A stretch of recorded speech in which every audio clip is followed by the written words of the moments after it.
Have you ever dreamed of the same place, only to suddenly think, "I've been here in my dream"? The Room in the Tower by E.F. Benson. It is probable that everybody who is at all a constant dreamer has had at least one experience of an event or a sequence of circumstances which have come to his mind in sleep, being subsequently realized in the material world. But in my opinion, so far from this being a strange thing, it would be far odder if this fulfillment did not occasionally happen, since our dreams are, as a rule, concerned with people whom we know and places with which we are familiar, such as might very naturally occur in the awake and daylit world. True, these dreams are often broken into by some absurd and fantastic incident which puts them out of court in regard to their subsequent fulfillment, but on the mere calculation of chances, it does not appear in the least unlikely that a dream imagined by anyone who dreams constantly should occasionally come true. Not long ago, for instance, I experienced such a fulfillment of a dream which seems to me in no way remarkable and to have no kind of psychical significance. The manner of it was as follows. A certain friend of mine, living abroad, is amiable enough to write to me about once in a fortnight. 2. Thus, when 14 days or thereabouts have elapsed since I last heard from him, my mind probably, either consciously or subconsciously, is expectant of a letter from him. One night last week I dreamed that as I was going upstairs to dress for dinner, I heard, as I often heard, the sound of the postman's knock on my front door, and diverted my direction downstairs instead. There, among other correspondence, was a letter from him.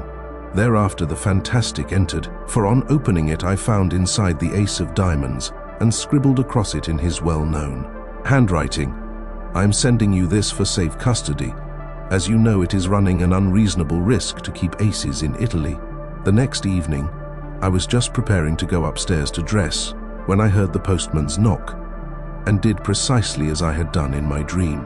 There, among other letters, was one from my friend, only it did not contain the ace of diamonds. Had it done so, I should have attached more weight to the matter, which, as it stands, seems to me a perfectly ordinary coincidence. No doubt I consciously or subconsciously expected a letter from him, and this suggested to me my dream. Similarly, the fact that my friend had not written to me for a fortnight suggested to him that he should do so. But occasionally it is not so easy to find such an explanation, and for the following story I can find no explanation at all. It came out of the dark, and into the dark it has gone again. All my life I have been a habitual dreamer. The nights are few, that is to say, when I do not find on awaking in the morning that some mental experience has been mine, and sometimes, all night long apparently, a series of the most dazzling adventures befall me. Almost without exception, these adventures are pleasant, though often merely trivial. It is of an exception that I am going to speak. It was when I was about 16 that a certain dream first came to me, and this is how it befell. It opened with my being set down at the door of a big red brick house, where I understood I was going to stay. The servant who opened the door told me that tea was going on in the garden, and led me through a low, dark panelled hall with a large open fireplace, onto a cheerful green lawn set round with flower beds. There were grouped about the tea table a small party of people, but they were all strangers to me except one who was a school fellow called Jack Stone, clearly the son of the house, and he introduced me to his mother and father and a couple of sisters. I remember, somewhat astonished to find myself here, for the boy in question was scarcely known to me, and I rather disliked what I knew of him. Moreover, he had left school nearly a year before. The afternoon was very hot, and an intolerable oppression reigned. On the far side of the lawn ran a red brick wall, with an iron gate in its centre, outside which stood a walnut tree. We sat in the shadow of the house opposite a row of long windows, inside which I could see a table with cloth laid, glimmering with glass and silver.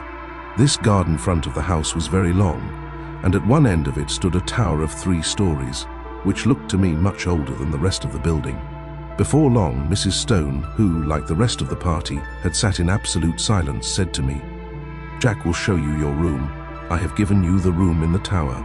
Quite inexplicably, my heart sank at her words. I felt as if I had known that I should have the room in the tower, and that it contained something dreadful and significant. Jack instantly got up, and I understood that I had to follow him.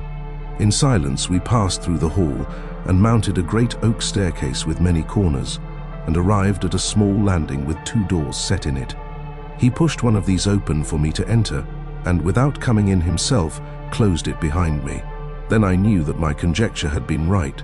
There was something awful in the room, and with the terror of nightmare growing swiftly and enveloping me, I awoke in a spasm of terror. Now that dream, or variations on it, occurred to me intermittently for 15 years.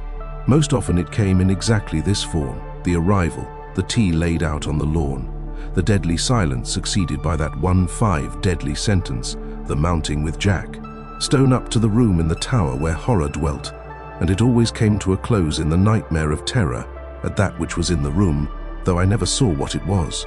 At other times, I experienced variations on this same theme.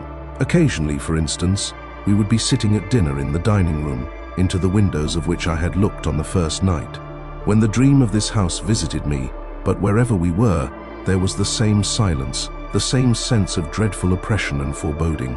And the silence I knew would always be broken by Mrs. Stone saying to me, "Jack will show you your room. I have given you the room in the tower." Upon which, this was invariable, I had to follow him up the oak staircase with many corners, and enter the place that I dreaded more and more each time that I visited it in sleep. Or again, I would find myself playing cards still in silence in a drawing room, lit with immense chandeliers, that gave a blinding illumination. What the game was, I have no idea. What I remember, with a sense of miserable anticipation, was that soon Mrs. Stone would get up and say to me, "Jack will show you your room. I have given you the room in the tower." This drawing room where we played cards was next to the dining room, and, as I have said, was always brilliantly illuminated, whereas the rest of the house was full of dusk and shadows. And yet, how often, in spite of those bouquets of lights, have I not pored over the cards that were dealt me, scarcely able for some reason to see them. Their designs too were strange. There were no red suits, but all were black, and among them there were certain cards which were black all over. I hated and dreaded those. As this dream continued to recur, I got to know the greater part of the house. There was a smoking room beyond the drawing room, at the end of a passage with a green baize door. It was always very dark there, and as often as I went there, I passed somebody whom I could not see in the doorway coming out. Curious developments too took place in the characters that peopled the dream, as might happen to living persons. Mrs. Stone, for instance, who, when I first saw her, had been black-haired, became grey, and instead of rising briskly, as she had done at first, when she said, "Jack will show you your room, I have given you the room in the tower," got up very feebly, as if the strength was leaving her limbs. Jack also grew up and became a rather ill-looking young man with a brown moustache, while one of the sisters ceased to appear, and I understood she was married. Then it so happened that I was not visited by this dream for 6 months or more, and I began to hope, in such inexplicable dread did I hold it, that it had passed away for good. But one night after this 7 interval, I again found myself being shown out onto the lawn for tea, and Mrs. Stone was not there, while the others were all dressed in black. At once I guessed the reason, and my heart leaped at the thought that perhaps this time I should not have to sleep in the room in the tower, and though we usually all sat in silence, on this occasion the sense of relief made me talk and laugh, as I had never yet done. But even then matters were not altogether comfortable, for no one else spoke, but they all looked secretly at each other, and soon the foolish stream of my talk ran dry, and gradually an apprehension worse than anything I had previously known gained on me as the light slowly faded. Suddenly a voice which I knew well broke the stillness, the voice of Mrs. Stone saying, "Jack will show you your room. I have given you the room in the tower." It seemed to come from near the gate in the red brick wall that bounded the lawn, and looking up, I saw that the grass outside was sown thick with gravestones. A curious greyish light shone from them, and I could read the lettering on the grave nearest me, and it was, "In evil memory of Julia Stone." And as usual, Jack got up, and again I followed him through the hall and up the staircase with many corners. On this occasion it was darker than usual, and when I passed into the room in the tower, I could only just see the furniture, the position of which was already familiar to me. Also 8. There was a dreadful odour of decay in the room, and I woke screaming. The dream, with such variations and developments as I have mentioned, went on at intervals for 15 years. Sometimes I would dream it 2 or 3 nights in succession. Once, as I have said, there was an intermission of 6 months. But taking a reasonable average, I should say that I dreamed it quite as often as once in a month. It had, as is plain, something of nightmare about it, since it always ended in the same appalling terror, which, so far from getting less, seemed to me to gather fresh fear every time that I experienced it. There was, too, a strange and dreadful consistency about it. The characters in it, as I have mentioned, got regularly older. Death and marriage visited this silent family, and I never in the dream, after Mrs. Stone had died, set eyes on her again. But it was always her voice that told me that the room in the tower was prepared for me, and whether we had tea out on the lawn or the scene was laid in one of the rooms overlooking it, I could always see her gravestone standing just outside the iron gate. It was the same too with the married daughter. Usually she was not present, but once or twice she returned again, in company with a man whom I took to be her husband. He too, like the rest of them, was always silent. But, owing to the constant repetition of the dream, I had ceased to attach in my waking hours any significance to it. I never met Jack Stone again during all those years, nor did I ever see a house that resembled this dark house of my dream. And then something happened. I had been in London in this year, up till the end of July, and during the first week in August went down to stay with a friend in a house he had taken for the summer months, in the Ashdown Forest district of Sussex. I left London early, for John Clinton was to meet me at Forest Row Station, and we were going to spend the day golfing and go to his house in the evening. He had his motor with him, and we set off, about 5 of the afternoon, after a thoroughly delightful day, for the drive, the distance being some 10 miles. As it was still so early, we did not have tea at the clubhouse, but waited till we should get home. As we drove, the weather, which up till then had been, though hot, deliciously fresh, seemed to me to alter in quality and become very stagnant and oppressive, and I felt that indefinable sense of ominous apprehension that I am accustomed to before thunder. John, however, did not share my views, attributing my loss of lightness to the fact that I had lost both my matches. Events proved, however, that I was right, though I do not think that the thunderstorm that broke that night was the sole cause of my depression. Our way lay through deep, high-banked lanes, and before we had gone very far I fell asleep, and was 10, only awakened by the stopping of the motor. And with a sudden thrill, partly of fear but chiefly of curiosity, I found myself standing in the doorway of my house of dream. We went, I half wondering whether or not I was dreaming still, through a low oak-panelled hall and out onto the lawn, where tea was laid in the shadow of the house. It was set in flower beds, a red brick wall, with a gate in it, bounded one side, and out beyond that was a space of rough grass with a walnut tree. The facade of the house was very long, and at one end stood a 3-storied tower, markedly older than the rest.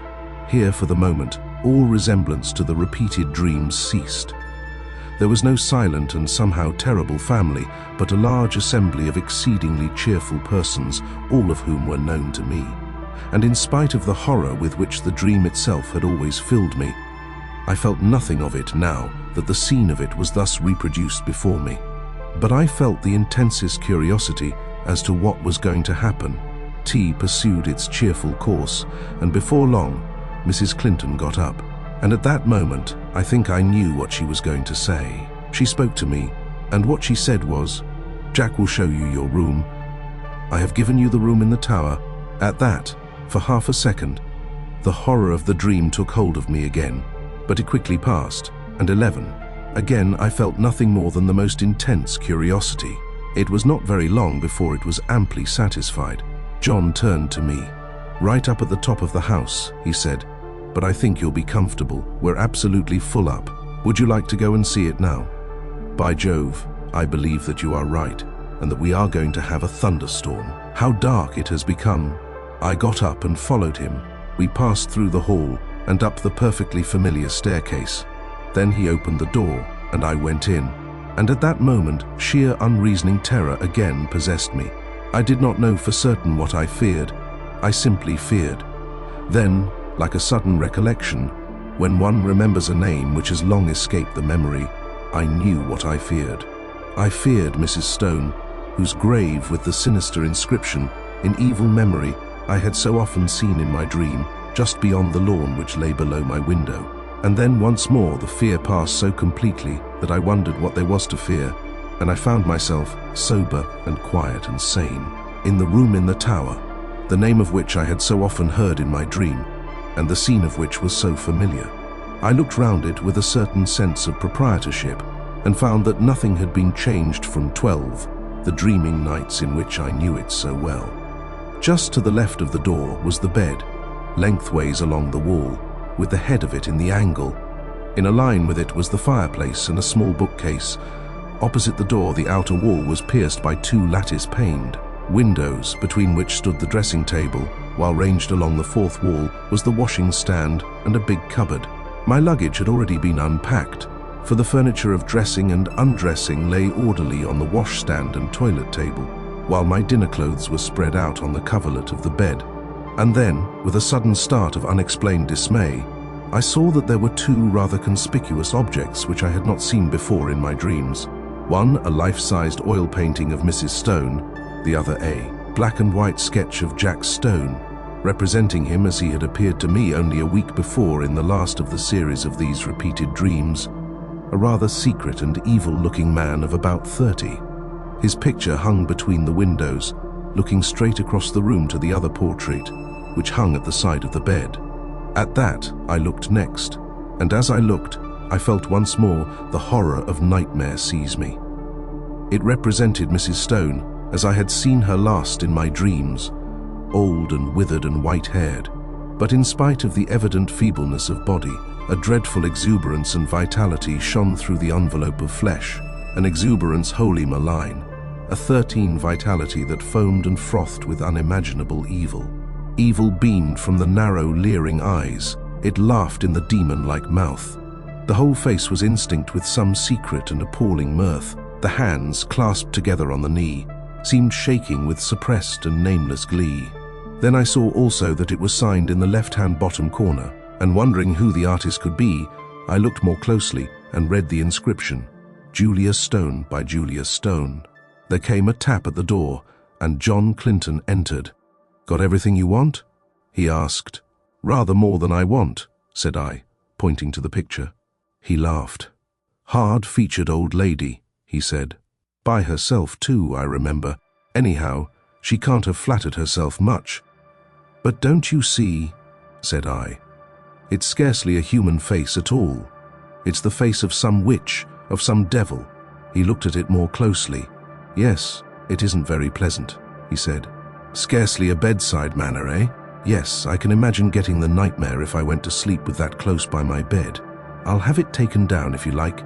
"I really wish you would," I said. He rang the bell, and with the help of a servant, we detached the picture and carried it out onto the landing and put it with its face to the wall. "By Jove, the old lady is a weight," said John, mopping his forehead. "I wonder if she had something on her mind." The extraordinary weight of the picture had struck me too. I was about to reply when I caught sight of my own hand. There was blood on it, in considerable quantities, covering the whole palm. "I've cut myself somehow," said I. John gave a little, startled exclamation. "Why, I have too," he said. Simultaneously, the footman took out his handkerchief and wiped his hand with it. I saw that there was blood also on his handkerchief. John and I went back into the tower room and washed the blood off, but neither on his hand nor on mine was there the slightest trace of a scratch or cut. It seemed to me that, having ascertained this, we both, by a sort of tacit consent, did not allude to it again. Something in my case had dimly occurred, to me that I did not wish to think about. It was but a conjecture, but I fancied that I knew the same thing had occurred to him. The heat and oppression of the air, for the storm we had expected was still undischarged, increased very much after dinner, and for some time most. Of the party, among whom were John Clinton and myself, sat outside on the path bounding the lawn, 15 where we had had tea. The night was absolutely dark, and no twinkle of star or moon ray could penetrate the pall of cloud that overset the sky. By degrees our assembly thinned, the women went up to bed, men dispersed to the smoking or billiard room, and by 11 o'clock my host and I were the only two left. All the evening I thought that he had something on his mind, and as soon as we were alone, he spoke. The man who helped us with the picture had blood on his hand too, did you notice? He said, I asked him just now if he had cut himself, and he said he supposed he had, but that he could find no mark of it. Now where did that blood come from? By dint of telling myself that I was not going to think about it, I had succeeded in not doing so, and I did not want, especially just at bedtime, to be reminded of it. I don't know, said I, and I don't really care so long as the picture of Mrs. Julia Stone is not by my bed. He got up. But it's odd, he said. Ha! Now you'll see another odd thing. A dog of his, an Irish Terrier by breed, had come out of the house as we talked. The door behind us into the hall was open, and a bright oblong of light shone across the lawn to the iron gate, which led on to the rough grass outside, where the walnut tree stood. 16. I saw that the dog had all his hackles up, bristling with rage and fright.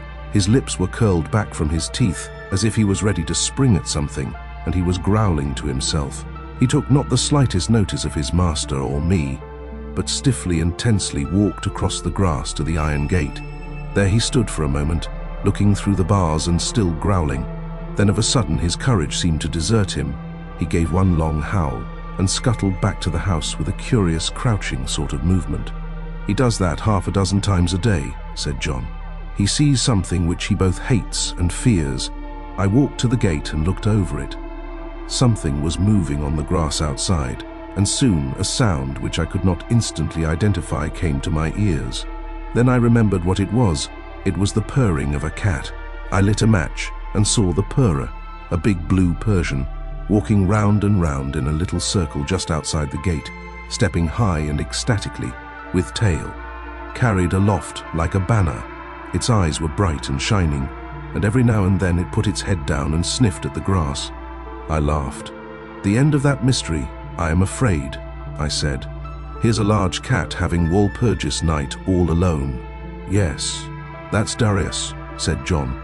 He spends half the day and all night there. But that's not the 17 end of the dog mystery, for Toby and he are the best of friends, but the beginning of the cat mystery. What's the cat doing there? And why is Darius pleased, while Toby is terror-stricken?